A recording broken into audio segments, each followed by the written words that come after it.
kugira ngo ituvaneho. Imivugo y'ibyo bivume kwari ugufusha amaraso.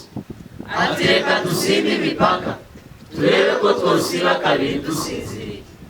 Twari dufite icyashinya ko dushitse tutagishize. Tugitura imizigo ntibyatinze. Duterwa dutunguwe n'abatagira impuhwe. Abatama baratemagurwa, abasore barasogotwa. Ibitaba bitigeze amatati, aho niho byatokombereye. Aho niho twatakarije intore zitigeze umugayo. Atabo batutsi ni mu bateme, dore ko batagira n'itongo. N'amahanga mwe mutwumva nimuduhoze, mu kuduhanira abo bigize ba ruhama. Aha ni mu Gatumba ku nshuro igira 16 abanyamurenge baramutse baza kwibuka inshuti n'abagenzi babo bishwe kandi bari mu kambi y'impunzi. Rukundwa Sebitereko Lazaro niwe atwara ishyirahamwe ry'abanyamurenge. Rero yashikirije icyatumye bazindukira muri kino kibanza. Icyo murakoze kuba mwaje gufatikanya natwe. Uno munsi twashaka ngo tubabwire igituma twibuka niki. Icambere twibuka kugira ngo abacu baguye bamenye yuko ari abacu, ntabwo tuzabibaza. Ijambo rya kabiri igituma twibuka no kugira ngo duhanane intege kuri baryo bacitse ku icumu, bamenye yuko turi kumwe nabo kandi twese dufatikanije. Ikindi cya gatatu gituma twibuka no kugira ngo twese hamwe dukomeze umugambi abantu bapfuye bari bafite, kuko bari bafite imirimo itandukanye. Twebwe rero twasigaye iyo mirimo dukwiriye kuyikomeza tudacitse intege.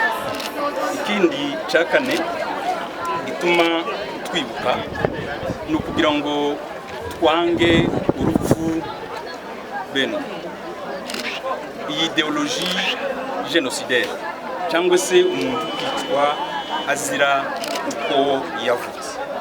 Kuba umuhutu, kuba umututsi, kuba umunyamurenge, kuba umupfurero, kuba umubantu cyangwa se umunirotike, ico ticakagombye kuba icaha cicumu.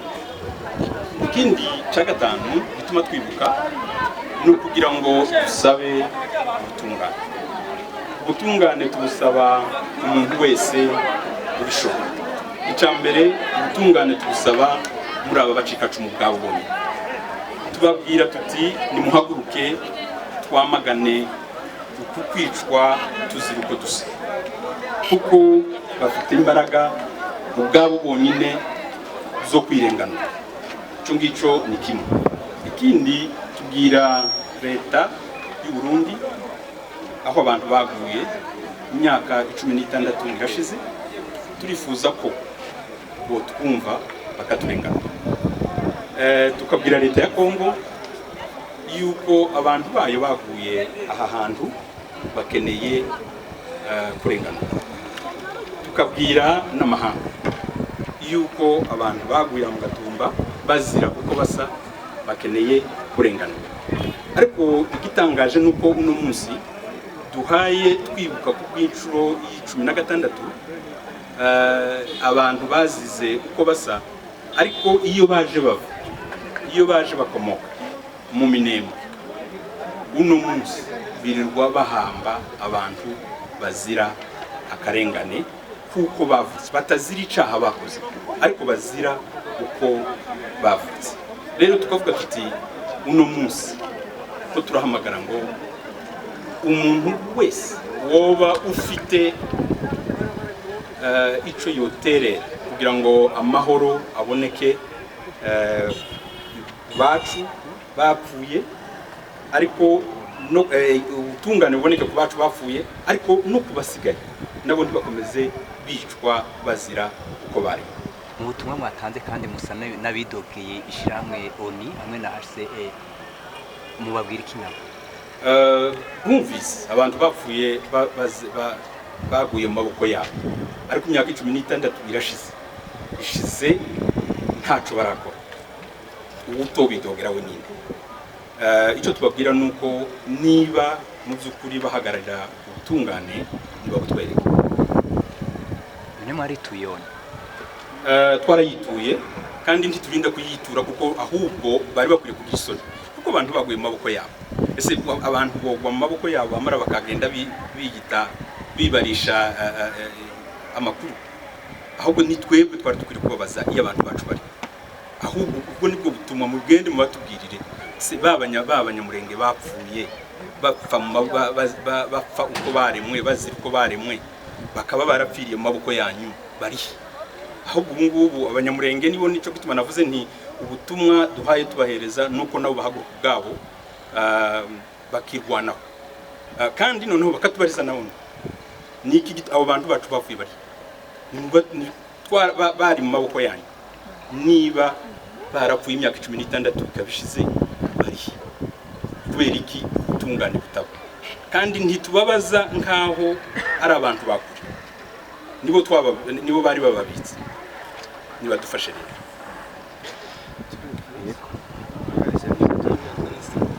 Mufatiye kuri ibi byabaye uno munsi abo bagifise agatima ko kwica abandi bafatiye uko bavutse bameze mu impanuriya mu musoro mu bantu. Ubutumwa tubaha icambere abatuye aka karere ubu ahubwo ko turategura kubaza ababirigi macakubiri yaje akaza ari bo bari badutegetse bagategeka ibihugu bitatu, abahutu n'ubututsi n'ubutwa byavuye nabo bafite mu ruhare. Ikindi naco kuba no banariswe umuhutu kitwa umututsi kitwa umunyamurenge kitwa umubeni, ico si ca cotuma umuntu bari we wese ufite uwo mutima wo kwica ubundi kubera kupasa. Abakuru baciye umugani ngo ntawe uzumarira Imana, tidushobora kubamara habe nubwo twobanga titwobamara. Rero twovuga tuti umuntu ufite uwo mutima nateshwe ati. Kandi ikindi naco ntidukwiriye kureba gusa ubudasa bw'ishusho zacu, ariko dukwiriye kureba n'ibyo duhurijeho kugira ngo duteze imbere akarere kacu. Imbaraga umuhutu afite, imbaraga umututsi afite, imbaraga umubantu, umunilotike, umunyamurenge n'umufurero n'umubembe n'umushi bafite, tuzikoreshe kubwo kuzana amajambere muri aka karere kacu.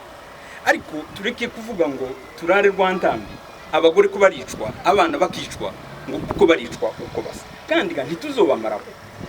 Niba tutazobamaraho dukwiriye twese guhaguruka. Aya mareta yacu akwiriye kubyumva yuko imyaka 60 ya independence irashize, ariko ishize tukiba muri zo ndyane zamo. Turagezaho turaga abana bacu n'abazaza akazoza keza, aho umuntu wese azabaho agahanirwa icaha yakoze, ariko ntahanirwe cyangwa se ntiyicwe azira uko yari. Iyi nshuro 16 yibutse Burundi buramuzwa inzego nshasha, nicyo mumva musaba kitandukanye n'ibyo mwara musanzwe musaba. Ico dusaba iyi leta no kuyibwira ngo imyaka 16 irashize dukomeza dusaba ubutunga. Ni leta mzeyi ni dufate mu mugongo turengana. Iyo niyo message cyangwa se niko butumwa bunini. Tutarinze kuja kure ngo Nations Unies n'abandi turabizi neza ko leta y'u Burundi ifite ubwo bubasha bwo kuturengana, kandi niryo shaka kuba batureka ngo twibuke no munsi. Turabizi ko iryo shaka rihari, ariko ico tubasaba nuko bokongera bagatera indi ntambwe bakarenganura aba bantu baguye hangaha bazira uko basa. Mwari nakayira mugano mushishi na gisaro, abo bapfuye baharanira ubwoko, abo bapfuye baharanira ubwoko. Wibuka 96 uvira Kamanyora Bibogobogo, uzabaze abana bishkurubozo, ugabaze abana bishkurubozo. Wibuka 98 Kinshasa Kamina Kongo yose bw'ubwoko bwacu byabaye umuco. Ibi rero bikaba vyabaye mu mpera z'iyindwi iheze.